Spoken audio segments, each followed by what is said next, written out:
Trip has come across some precious lady cargo. But pick it up. This episode's feeling slow. Maybe they should have called this The Taming of the Sci-Fi Shrew. So can Trip get that job done without the help of the crew? I'm Josh. I'm Justin. And this is From There to Here. All right, this episode is Season 2, Episode 11. It's called Precious Cargo. And according to the IMDb, this is what it's about. While Trip is repairing a stasis pod at a Reptilian cargo ship and the woman inside, her heir apparent to the throne of Krios, wakes up. The ship makes a hasty departure. Trip must make a plan to escape. And this is rated A. I'm excited. I don't know what this is going to be. Well, can I guess? Go ahead. I'm going to I just saw it, so. Oh, okay. I always ask this. What was Terra Nova rated? 6.5. This was rated 5.5. You think that low? It's 6.4. I know it's regarded as one of the worst. It is? It is. Really? I think a little unfairly so. Really unfairly so. But it has a bad reputation. I wouldn't give it. Okay, what do you have? Okay, I have a couple of things. So this is all right off. You said it was interesting. Yeah, the last one was. I didn't see this one coming. So this one, this is all from Wikipedia. Writer David Goodman wrote the script based on a story presented by Rick Berman and Brandon Braga. Goodman, new to the series, notes that there had been a lot of turnover after the first season with writers, and that writer Chris Black, who had helped him on his draft, was sad about this. Goodman later joked that he was, quote, proud of the fact that I've written the most hated episodes of Star Trek ever. He concluded that he was new and that many of the problems with the episode were likely his fault. However, he said that the bad script that he wrote was not the bad episode that aired. So he acknowledges faults all around and that he made them, but that's not even the bad one that he wrote. Like, it was another bad version of the script. Let's see. Braga did a rewrite on it, treating it like a screwball comedy, but he struggled and felt that he did not do a good job. I have more. Let's see. The episode stars the Indian American actress and model Padma Lakshmi. I don't know if that's how I say it, who went on to host Top Chef. Her character of Kyatama is from Krios Prime. Here's an interesting bit.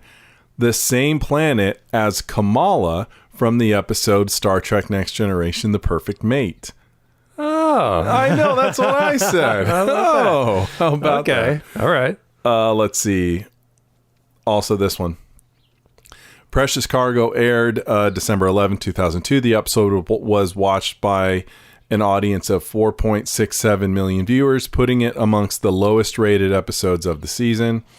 And also the good cop, bad cop scene with T'Pol and Archer was noted as being one of the better parts of the episode. Michelle Erica Green of Trek Nation was critical of the episode, calling it a ripoff of the episodes Ilana Troyes, I mentioned the Dolmen of Elos, right. That's her, and The Perfect Mate, ironically. Mm-hmm. And, quote, offering no plot twist that the viewer can't see coming.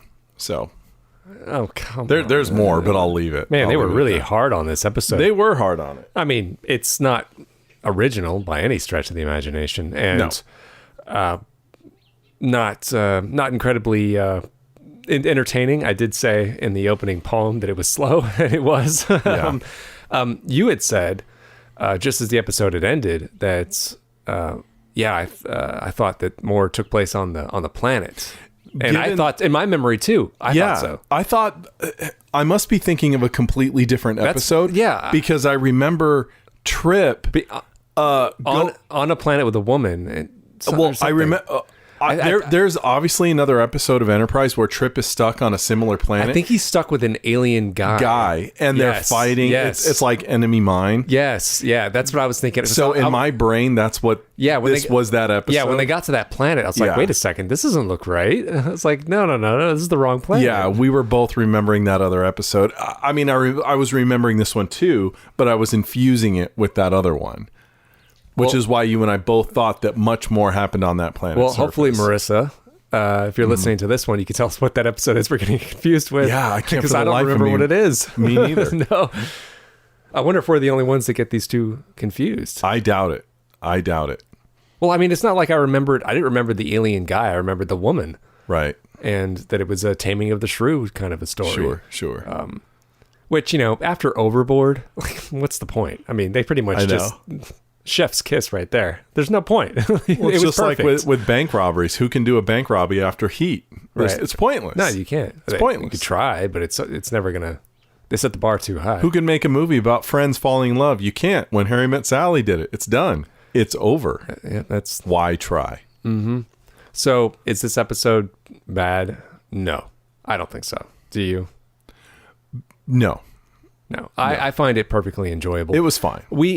In all fairness, I think we set the bar a little higher when we are rewatching these because we're looking at it with a critical eye. But sure, my memories of this episode were perfectly fine. I remembered enjoying it. I remember, at this point in the series, Trip has become pretty likable, and he's not as petulant as he used to be. Yes, he's not as petulant. But you still like to give out the petulant award. Well, when you can. You did last week. Yes, I did. But he's become very likable. So whenever we get an episode focusing around Trip, it's pretty good. And I agree. I don't mind shrew stories as long as they're done right. You gotta. It's a very fine line you got to walk with those kind of stories. And I think they did it fine here. No, cliche. I mean, very incredibly cliche. Oh, very, absolutely. But that scene, the good cop, bad cop routine, that's what I called it in my notes. I guess I wasn't the only one that thought that way about it, but that was the best, probably the best scene in the episode. I wish they had done more like that. I wish there was more of it. More kind of role playing in that B plot. That would have been fun. Yeah, I agree. What are your overall thoughts about this? Well, like we already really addressed, despite its reputation, I do not think this is one of the worst episodes of Trek, even of just Enterprise. I think other episodes, I don't ever hear, when people talk about the worst episodes of Star Trek, I never hear Rogue Planet mentioned, and or I Precious should. Cargo. What? Well, we should hear, yes, Rogue Planet Precious Cargo definitely comes up as far as worst Enterprise episodes. It's not bad, though. No, it wasn't. I think the reason for that is the actress. Yeah. You want to go there now? She's not great. No, she's not. She's very attractive. She's easy to look at. Oh, but yeah, but she's a model. She's not an actress, and you can she's tell not an actress. Yeah, maybe she's gotten better, but this was clearly like she hadn't had a lot of experience yet. Yeah, maybe. But she got a little bit better as her character opened up. I think it gave her some avenues to explore, and she was once she was able to be a little more relaxed. The character, I think the actress was able to be more fill those shoes more a bit, whereas she didn't have the acting chops to pull off this aristocratic, snooty person. Yeah. I had mentioned this to you while we were watching it, that I felt like she was ADR'd or dubbed. Like her voice seemed very stilted in the beginning, right? Before they had escaped, and I thought that maybe it was ADR'd, and you said no. I think that's just her. I think that was just how maybe she it talked. was. I'm not sure, because that seemed to go away later on in the episode when they were on the planet. I don't know. It seemed something about like maybe the acoustics they were in. Maybe they had to do some ADR because maybe Colin her Trenier sounded a little bit more performance natural. Was so wooden and rigid that they had her redub it with some dialogue. What was that? Like ADR coaching. Yeah. And even then, it was still, that was as good as they could get, maybe. So she became the host of Top Chef. Is that like a Food Network show? I don't know if it's Food Network, but it's a food show. Yeah. Was this like just after Enterprise, or was it now? You know as much as I do. Okay. When I see her, I don't see her hosting a cooking show or something. Apparently she did. Okay. I was like, all right. Hey, congratulations. That's great. Yeah. Good for you. So do you think it's really deserving of a 6.4? That is below Rogue Planet that's below No. Terra Nova. No. 6.4. No. This is now the lowest we've ever had. We've No. never had a grade this low before. No, the worst sin this episode commits is not her. The worst sin this episode commits is just being kind of flat, which, is partly due to her, but it's not on the page either. Maybe a more experienced actress, and maybe if they found one that really had on-screen chemistry with Connor Trinneer, maybe the episode could have came to life, maybe, but what's on the page is very cliched. You know, even Connor Trinneer, who has proven himself in a number of different genres, if you will, he's just not on fire in this episode. I don't know what it is. You know, it's like that Wikipedia entry said that Braga was trying to make it a screwball comedy, and I can definitely see that. Yeah. But you have to know how to write that. You know, if you go back to the early screwball comedies, the original ones like Howard Hawks, things like that from the 30s and 40s and 50s, someone like Cary Grant was a master at screwball comedies. Is the one with on the river, is that the African Queen? Yes. Is that a shrew story? Or Not really. She's not really a shrew. She's very. Is she well off though? She is well off, but she's not full of herself. She's actually there as a missionary, so she doesn't. Okay. It's not like that. But if you think of something, I'm trying to think of one of those earlier movies, like those Cary Grant movies, where it's more of a shrew, because Katharine Hepburn kind of did a good shrew. She could, and I would say the somewhat closest thing to that off the top of my head that she did with Cary Grant was something like The Philadelphia Story, where she wasn't really a shrew, but she was kind of difficult and all of that. And she was set to be married to someone in that movie that was very appeasing of her personality. And she was not really a shrew, but she was difficult. But Cary Grant, he was having none of it, and he put her in her place every chance that he got. He didn't care. And then I don't know if I feel like it's Howard Hawks, but don't quote me on this. His Girl Friday, which is regarded as like one of the first screwball comedies where the dialogue is all on top of each other and all of that. And it's kind of the same thing. The girl in that is not a shrew, but he is so relentless in his like personal assault on her that when she delivers stuff back, it brings the whole thing to another level. And I feel like that's what this was lacking, where I think it was our modern day sensibility where they were afraid to make Connor Trinneer really give it to her. I mean, I saw... Well, this wasn't even modern day. This was 20 years ago. Well, still. I mean, they weren't afraid to do this kind of story back then. No. But what this episode needed teeth, you know? Yes. When you think about... And I saw in that Wikipedia entry, it's an obvious connection to make, but it's obviously similar to the Han Solo Princess Leia thing. And right. If you think about that, Han Solo never put up with her junk. You know, he was either sending her up, you know, oh, thank you, your worship, you know, whatever, things like that. You can use a good kiss. And he didn't even have to say that. He could just go, oh, get out of here. But he's like, thanks, your worship, and real helpful, you know, and all that. Just never feeding into her ego, ever. And that's what made it interesting, because at the beginning, she bounced off of it, where she was just like, you dick, what's wrong with you? And all of that. But then after a while, when you can tell that she's hot for him, he's obviously into her, but he's still going to give it to her because she is being snotty.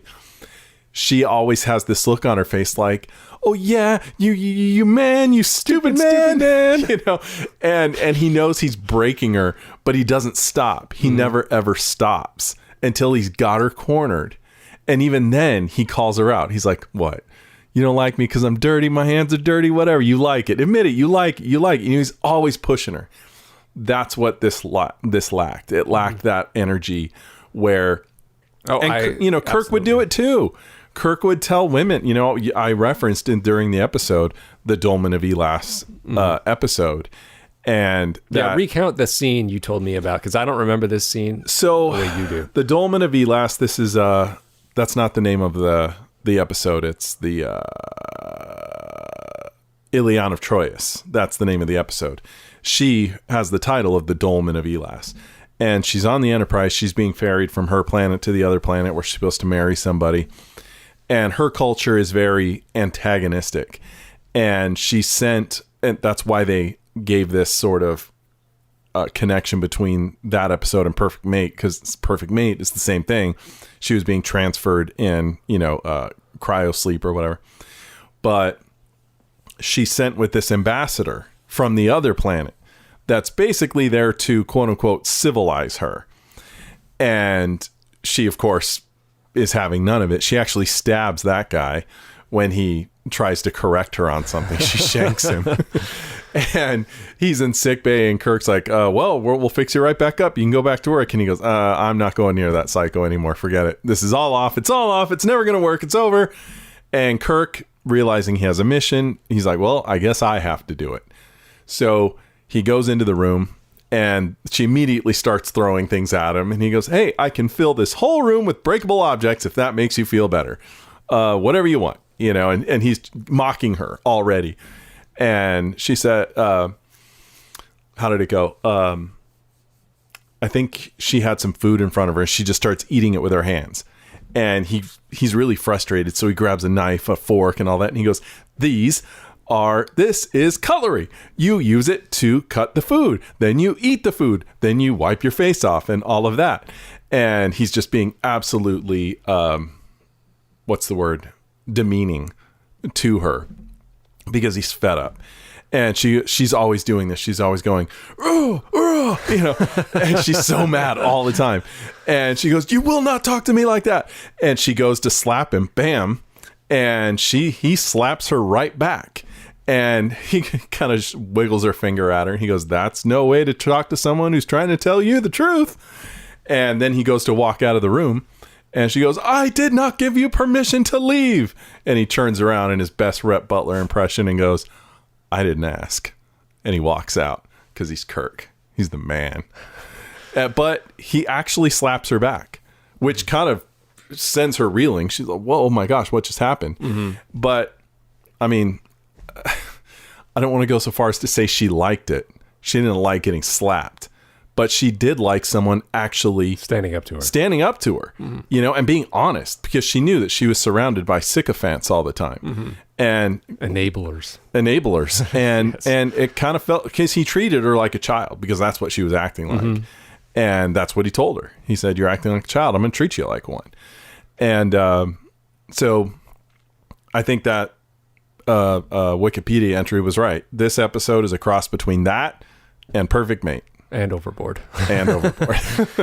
I like the shrew tale. I mean, the taming of a shrew is a Shakespeare story. William Shakespeare. Billy. I call him Bill. Yeah, well, to his friends. But I like the story. I don't think it's old fashioned to do it today. I know I don't think so. People wouldn't touch it with a with not now with a 10-foot pole nowadays. No. But I mean, they just kind of did this recently. They remade Overboard. So they did do it, but they reversed it, right? Where the guy is the shrew, right? Isn't that what they did? Yeah. Yeah. And it was bad. But the thing is that the story can work. And I think people look at it and they call it sexist. Oh, the woman has no agency. Oh, she's just there to lose her free will and be subservient to a man. That's not what the story's about. No, not at all. No, that's not what it means. That's not what happened in Overboard either. And that's not what happens to the man either. No. They tame each other. That's the story. Yeah. In Overboard, as with every other story, he's unruly. So are his kids. Mm-hmm. She's stuck up, but they both they grow together. They become complete people. Yeah. They become nicer people, more compassionate, more loving. It's taming of everyone. Mm-hmm. It's culturing everyone.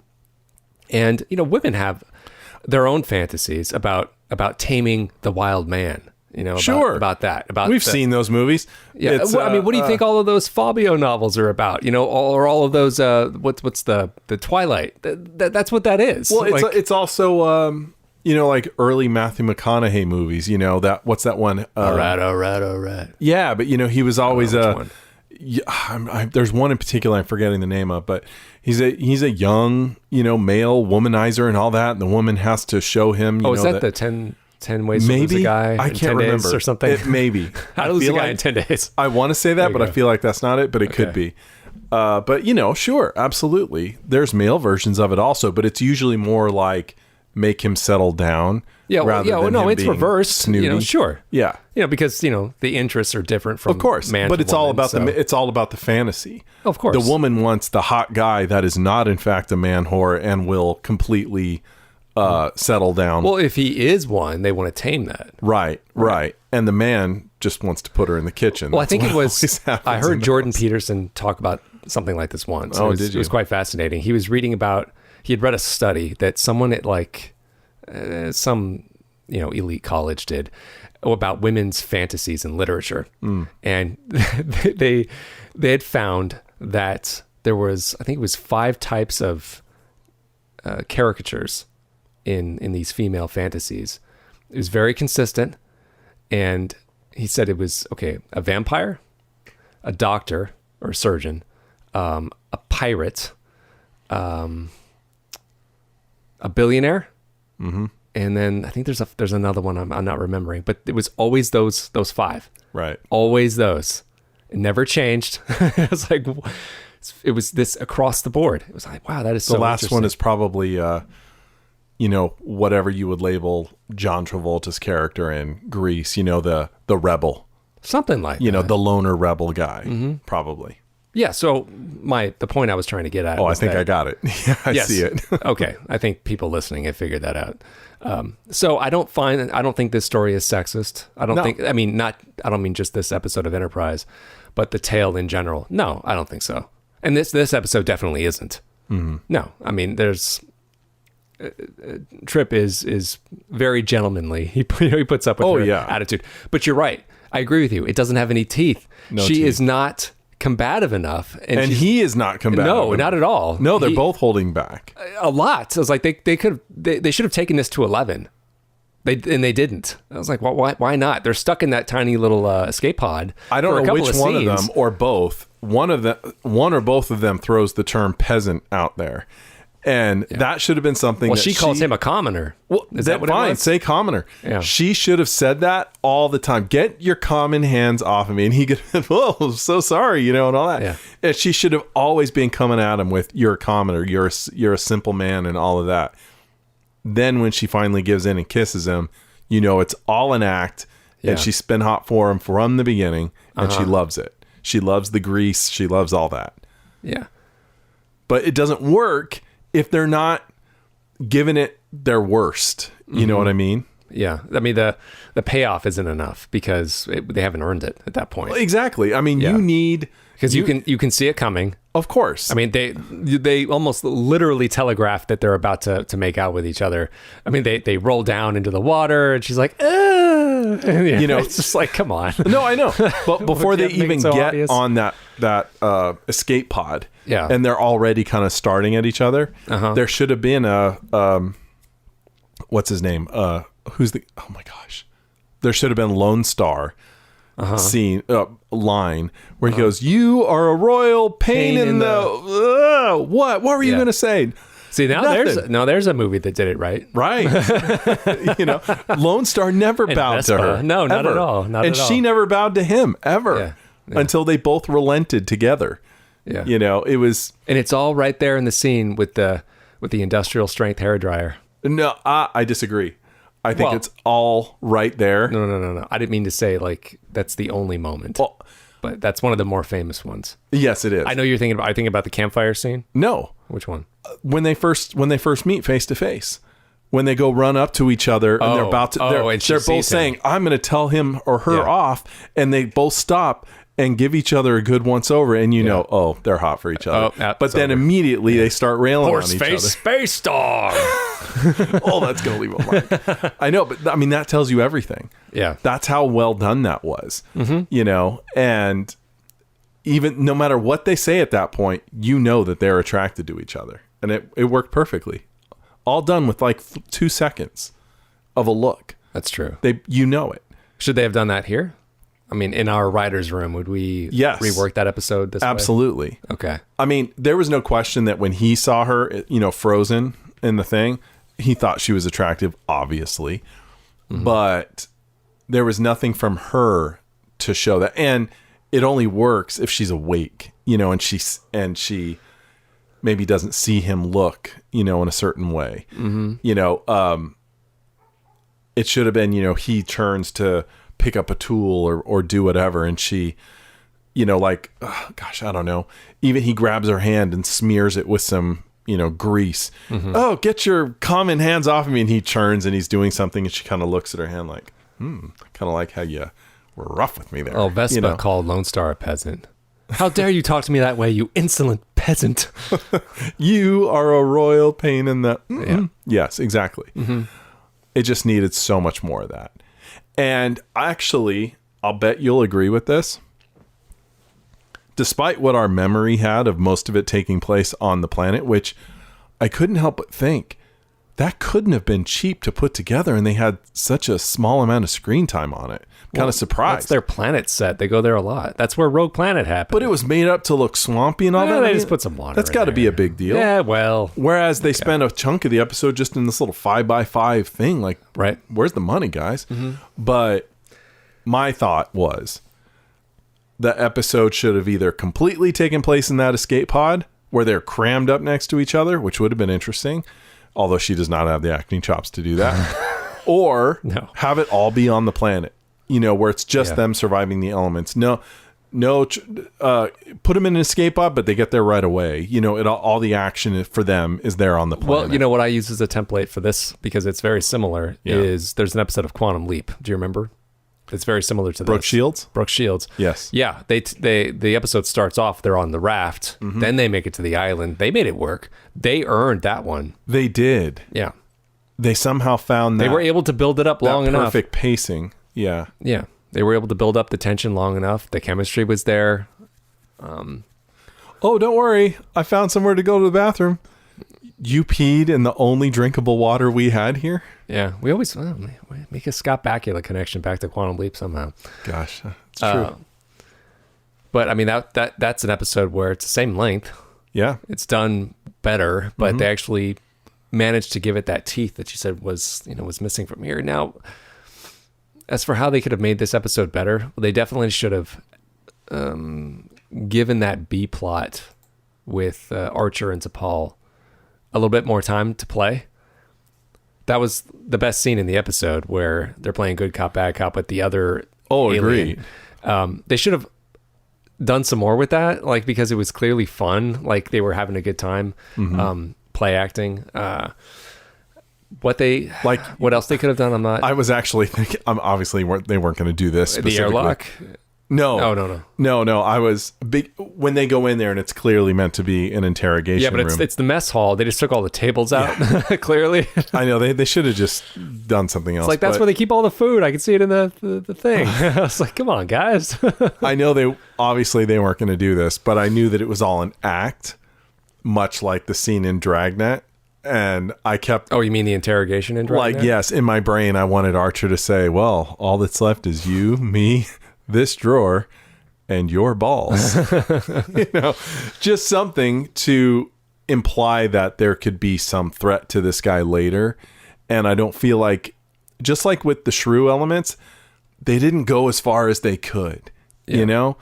Too much build up, not enough payoff. Yeah, they were willing to have fun with that scene. Yeah. But not the other, not the main plot for some reason. That's a weird one. Okay, so first thing, if we were in our writer's room, we've never talked about this before, about recasting. You would recast her? Yes. Okay, yeah, I think I would too. She's not god awful or anything. She could work with someone else, but I mean, given what her role was in this episode, it was too much to ask. You need a good actress that knows how to ride that line, just like Brooke Shields did. She was able to do it. Yeah. But that only fixes part of it. It's got to be on the page. It's got to be in the direction. I wonder, if the director had another stab at this, could he have used the exact same dialogue but told them, hey, no, really, really go at it. Like, do the look, do this, do that. Let us feel what you're not saying and all that. Maybe I wonder. Maybe like with His Girl Friday, the dialogue need to be delivered almost like at rapid pace in some cases. But I think it's like when it comes to a story like this, you need to have kind of peaks and valleys when it comes to their aggression and retraction. Like they're okay, now they're kind of getting along for a second. Oh, now it's getting tense again. Okay, going back down. It's got to kind of keep you off kilter for a while. Well, yeah, absolutely. So when we finally get there, we're ready to kind of settle into it, after that kind of rocky road. Here it was kind of like a series of like little hills. They were the little bumps in the road. And I was like, okay, they don't really care for each other that much, but you can tell they're, he's hot for her. She's hot for him. That's obvious. Like, Yeah. I would, aside from recasting her, I would have had the whole episode take place in the shuttle pod. In that tiny cramped space, or make it a little bit bigger? No, make it cramped where they're right up against each other the whole time, and have it where they're in there for a significant time, to where at some point they've fallen asleep, and of course because they're so cramped, someone's got their head on someone and is like, the other person wakes up, kind of likes it, but then the other one wakes up and they go, oh, get off of me, you pig, and then there could be a scene like in Dave, where they're sitting there because she's ripped her skirt off to get in there, right? And she catches Trip looking at her legs. I saw that. What? You were looking at my legs. I absolutely was not. No, you were. It's like, well, where else am I going to look? We're in a 2x2. Yeah. Here we go. I've seen better legs on Green Aliens. Thank you very much. And like really throw it back at each other. And then when they finally do cross the line and start making out, then it would make the awkwardness of that funny, because there's no room to move. So it would just be this comedy of errors where they're bumping their heads and all of that. It would make it fun. It would make it interesting and different. Yeah. Well, that's what I would have done. I'd be okay with that. I'd love to see an alternate episode where it takes place in that cramped shuttlecraft. Yeah. That would be hard. That would be a challenge, a real writing challenge to keep the energy going, and an acting challenge too. Absolutely. But you have that freedom to cut away and go to the B plot, which could have been interesting. Yeah, that's true. Yeah, if they'd given a bit more to that B plots, then them being in that shuttlecraft the whole time could have worked. Because we only have two or three scenes in there. You think? In a version where they stay there, you mean? Maybe, but maybe that's a little too, I don't know, a little too unbelievable, because I mean they're literally forced together because they're in that cramped space. I mean, putting them on a planet, at least they have the freedom to move around, and they have to work together to survive. I mean, there's a little bit of a, maybe they could have just gotten to that planet faster. Maybe that would have been easier. I'm attracted to the writing and acting challenge of making it all work in that cramped space, of having, like you said, those ups and downs and all those details of emotions and character beats and hidden meanings and all of that, all tied on a face. Only really good actors can pull that off, and I'm attracted to the idea of a writer, director, actors being presented with that challenge and giving me something interesting to watch. Well, maybe, they made Shuttlepod 1 work. Yeah, but they had room to move around in that. Yes, they did. I like this cramped space idea. Okay, yeah. Well, like Shuttlepod 1, we also thought, we remembered that one wrong. We thought most of it took place on that, right? Yeah. Well, no, we thought they were drunk We thought they were drunk. Yeah, throughout the whole Yes. episode, but it was only like the last 10 minutes or so. Have you seen her bum? Yeah. So all in all, I think those things we mentioned, I think it would improve this episode because the bones of it are fine. And the fact that it's formulaic, it doesn't mean it can't work. No, there's nothing wrong with formulaic. What was Vanishing Point had the same problem. Like the bones of it work fine, but it was kind of flat, like you said. It was just, it didn't go all the way with its premise. Yeah. Like I think I'd said for that episode was to explore Hoshi's character and make it a existential crisis. I think, right?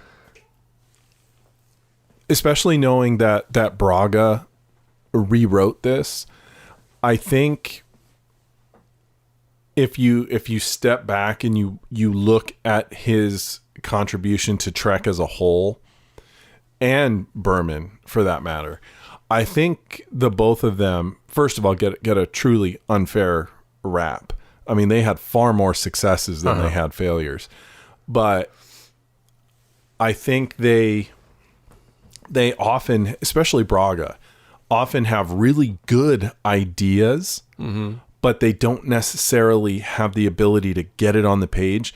Braga, depending on the subject, Braga I think is really good at high concept ideas, and he's not at all bad at putting them on the page, but that's because it's all about the idea, not about like character beats.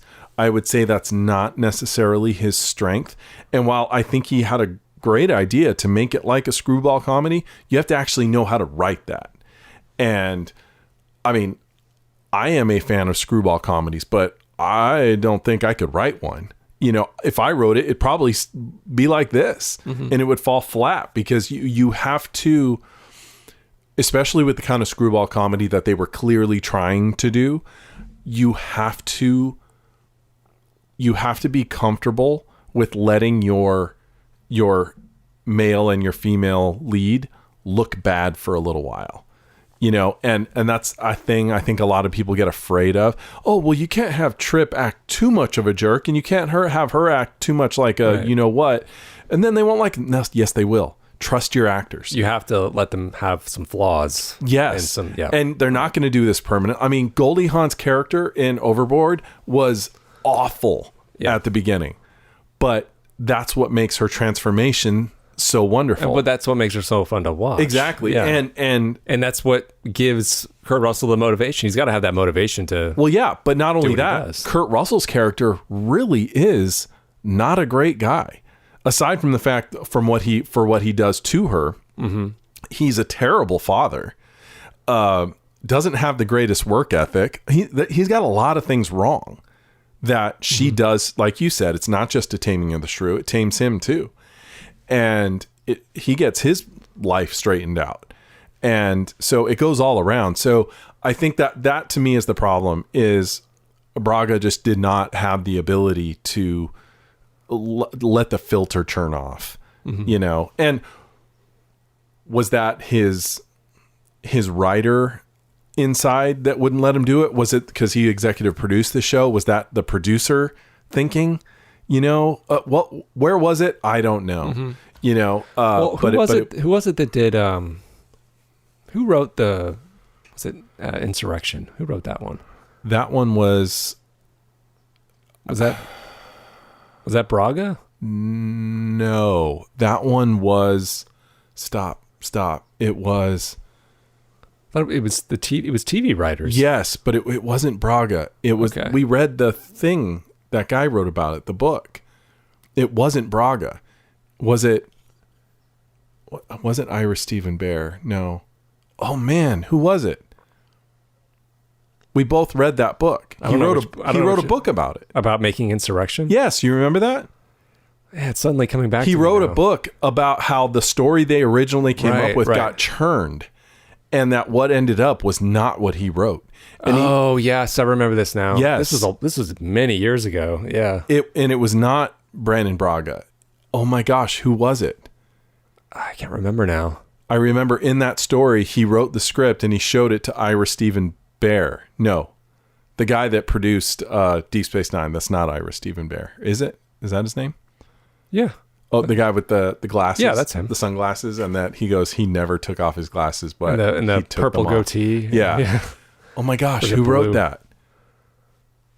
Was it the guy that originally created Deep Space Nine? The guy that died of cancer? You know who I'm talking about? No. He was a writer, I think partial showrunner on TNG.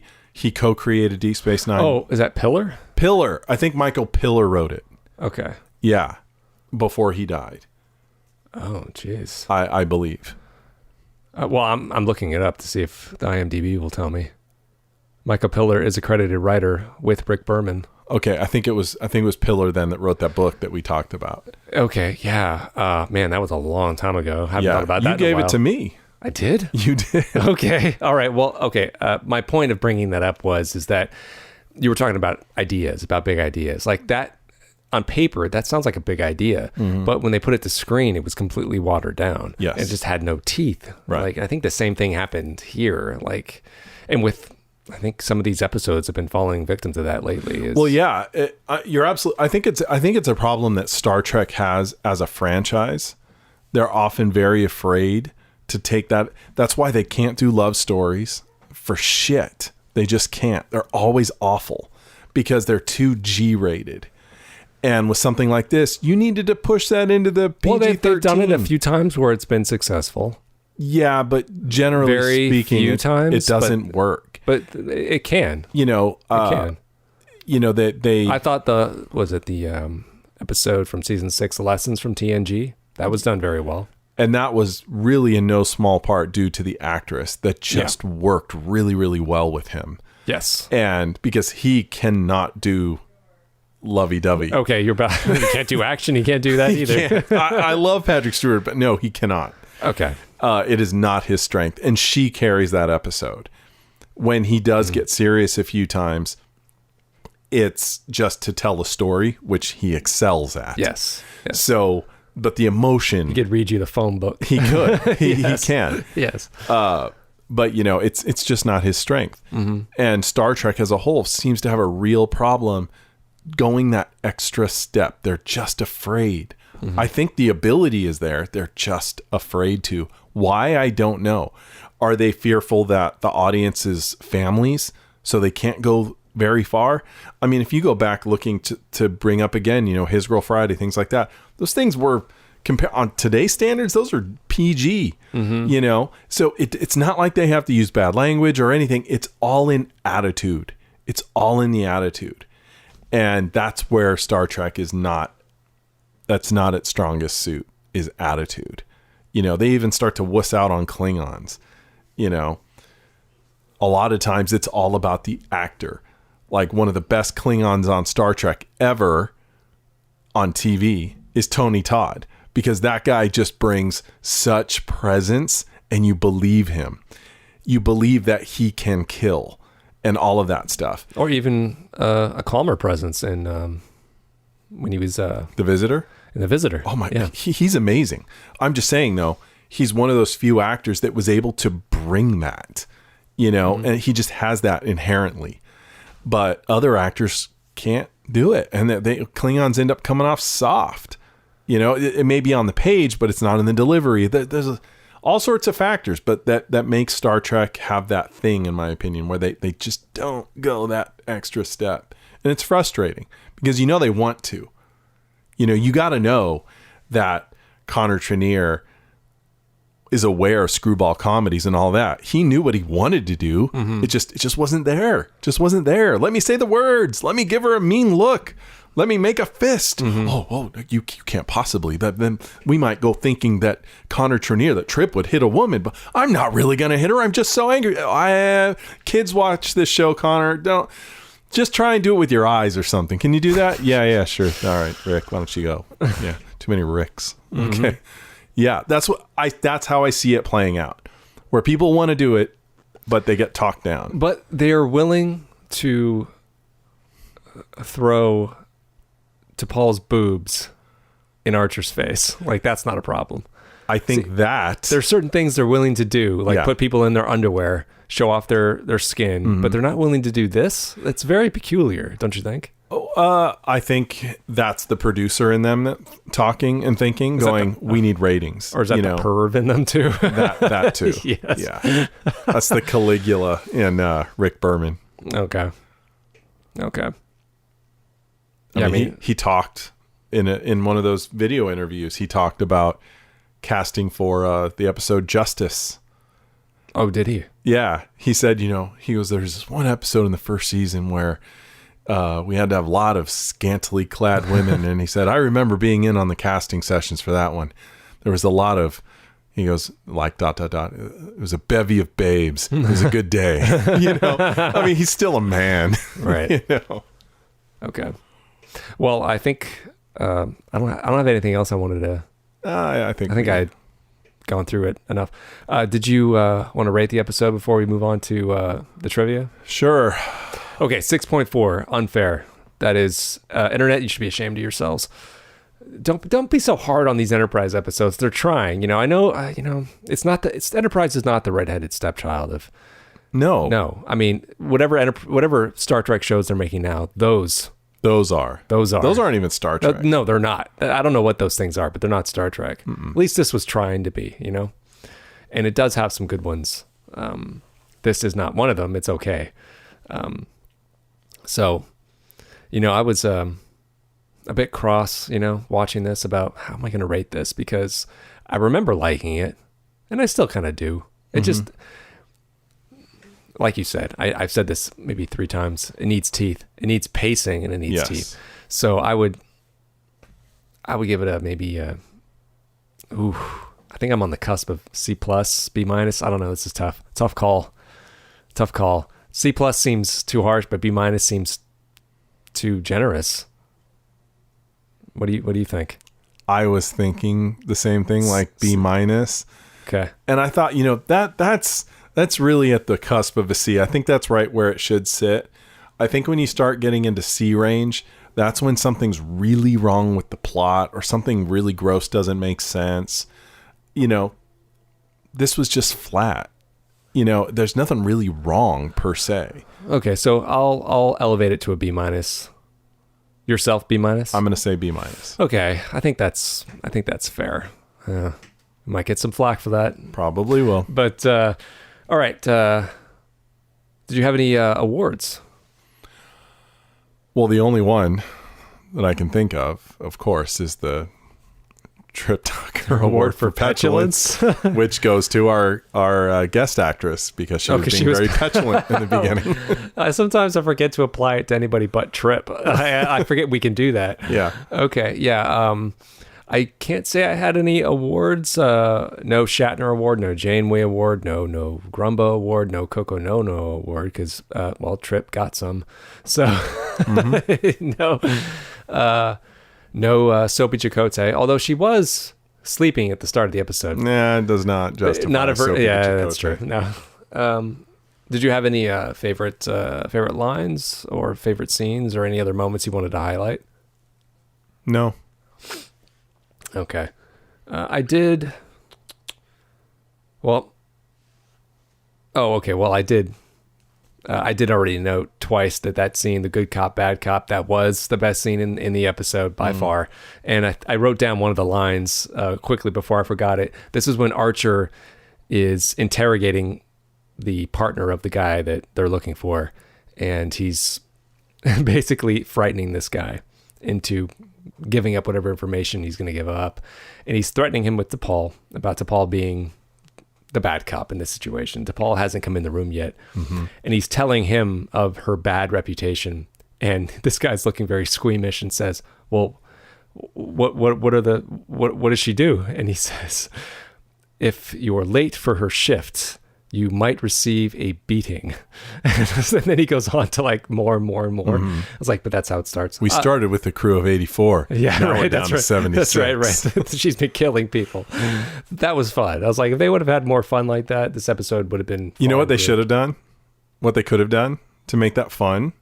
What? They could have done, since this whole episode was a riff on screwball comedies, they could have just done a riff on the scene from Support Your Local Sheriff. Okay. With James Garner, where he drips paint on the ground. Yes. Because he doesn't have bars for the with the prison sound yet. effects. And then he brings in the prisoner and he goes, what, Stern. what's that down there? And he goes, oh, well, that's what's left of the guy that crossed the line before, because he drew a line. Yeah, right. Saying you can't cross this. And he goes, you really expect me to just stay in here? Yeah. And he points to the blood on the ground. He goes, well, you could be like that guy, and we all know it's a joke, but it worked. That guy gets real scared very quickly and sits down. Yeah. And you could have played with something like that. That would have been fun.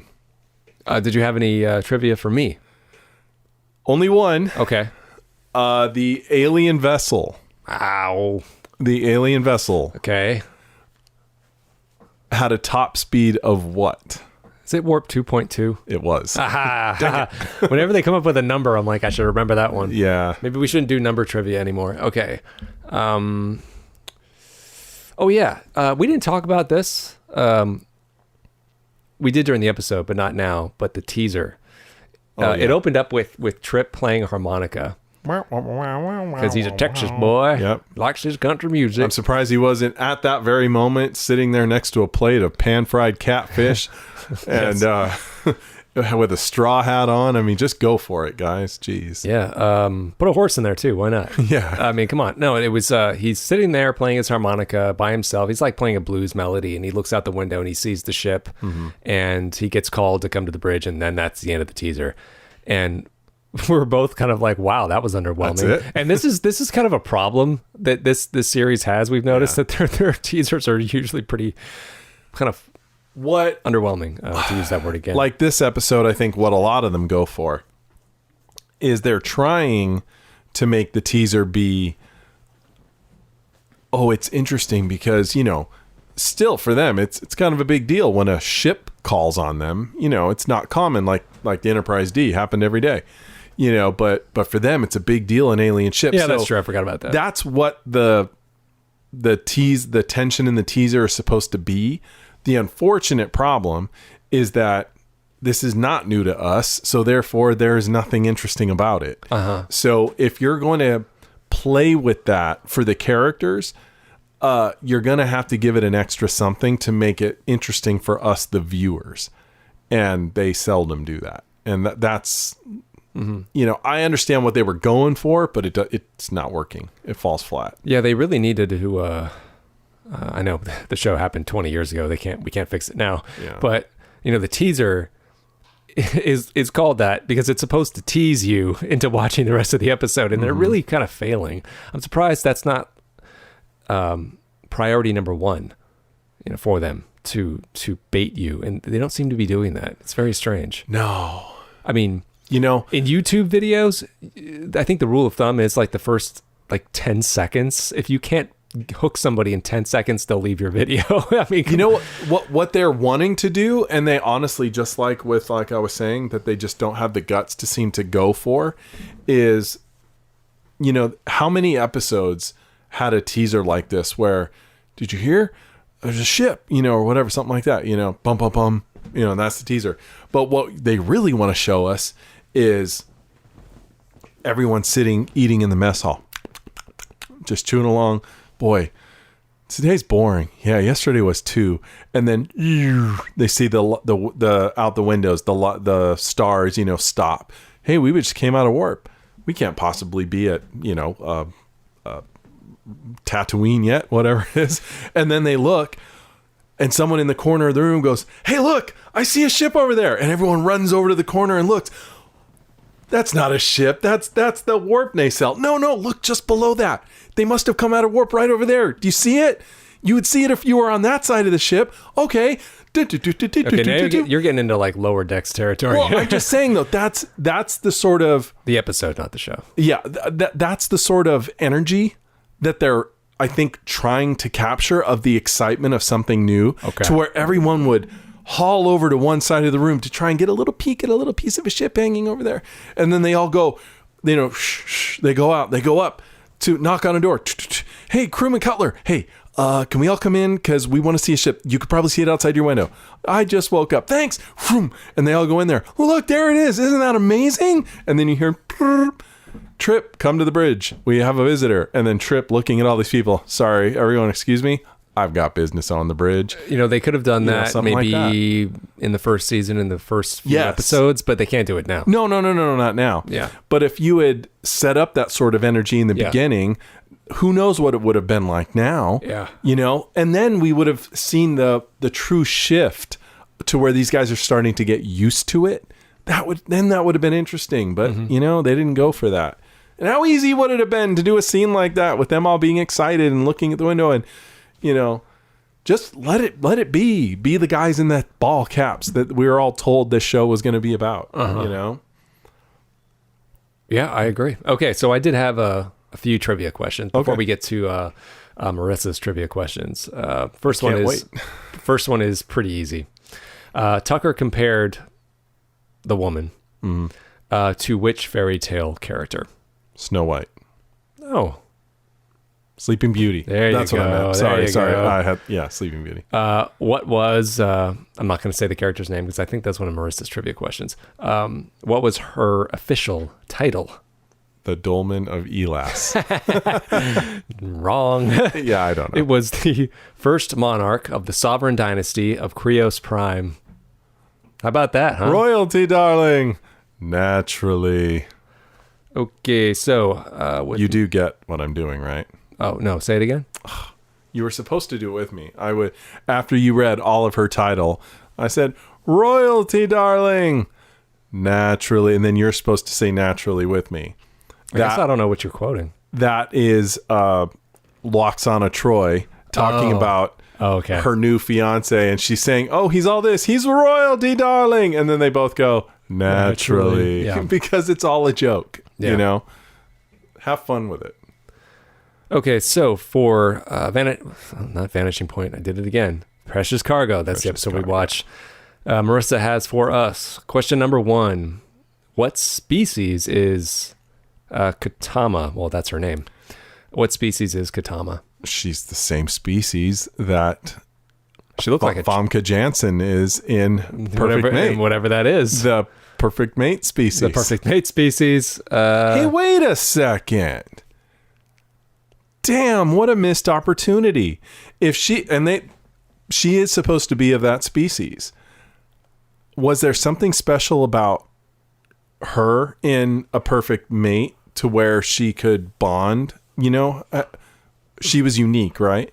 Right. She was I think it was unique to her species, or she was a particular unique specimen of her species where... Okay, so not all women could do that. Not all people from her race were able to do that, but she had the ability to tap into men's desires. What a missed opportunity. If they were going to have her be from this race, she's being married off, then have her have this ability, but not tell Trip about it. Oh yeah, play with it. Yeah, if they're gonna use that species name, why not do something like that? Yeah, if you're gonna do a callback like that, but it should really play a role. It wouldn't really be a shrew story then, would it? No, it wouldn't. But that would have been interesting though. A completely different story. Okay, well, number 2, what does the alien ship release to disable the Enterprise? It's dilithium sulfate. Green gas. I think it's dilithium sulfate. Okay. I'm gonna say that's what that is. Green gas. Wait, is this her trivia? Yeah. Oh, I thought this was your trivia. No, this is hers. Oh, okay. Yeah, no. But it was green. Number 3, while T'Pol play acts as judicial administrator, that's what she was doing. What are the punishments Archer describes? Well, we mentioned beating. And according to him, how many crewmen are they down to? I think 76. Was it 76? I think they went from 82 or 84 to 76, I believe. All I remember is the beating. Do you remember any other punishments she had? No. Okay. And for number 4, where does Trip say he used to take his dates? Oh, it was to the beach, right? And he would get in his car. He was talking about his car. He's like, I take my dates, we go to the beach. And they look at the stars. And I look at the stars and my date. Yeah, Trip does not talk like with a Western twang, but okay. Can't. That's it. Okay. Okay. Oh yeah. I think I read this earlier when she emailed this to us a few weeks ago. Also for Precious Cargo, Trip is caught in his underwear again. Ha ha ha. Yes, he is. Okay, so let's find out what the answers are. Okay, so she is a Creosian. Okay. Creosian. An elastomorph. It's delirium hydroxyl. I was close. Okay. I think I said dilithium hydroxide or something. Yeah. Number 3. Okay, so these are the punishments: beating, dereliction of duty. Well, that's a consequence. That's a It's not a punishment. It's a crime. It's a crime. Yeah. But it's not a pun. Okay. From 83 down to 76. Aha. Very good. Like you said, numbers, they stick out. Oh, number 4 was actually, it's a place.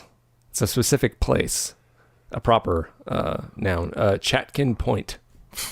I would never would have remembered that. Okay, Chatkin Point. That must be a real place on Earth, obviously. It's the only planet we know of with people on it. So, well, thanks, Marissa. Well, that's all the trivia Marissa has sent to us. So hopefully she'll be able to send us some more soon before next week. Before we do, yes, please. What comes up next? What does come up next, by the way? The catwalk. On the catwalk. Yeah, that's a good episode. Yes, I do remember that one. I know I've watched that more than once. So have I. Yeah. I probably watched Precious Cargo more than once, but hey, same thing with Vanishing Point. Well, Catwalk, I know that I have gone to because it was an interesting idea and it played out well.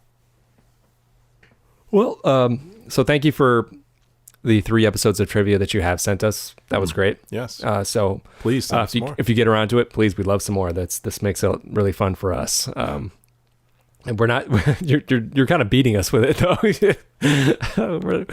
we're kind of like, I don't know, 40% about, well, we're not doing too hot. Some of these are hard. They are. Yeah, in all fairness. Yeah. But if you like to write us, you can email us at podcastnx01@gmail.com. Of course, if you like the show, if you hate us, you can leave a review on Apple Podcasts or hit that star rating. That would really be nice. That would be fun. Yeah. And if you leave a review, we'll read it on the show. And good or bad. If good or bad, and if you send us an email, we'll also read it. Good or bad. Good or bad, doesn't matter. I'd love to get a bad one. I'd love to. Oh, that'd be great. I'd love to read that. I'm pretty sure it would be all about fun. me.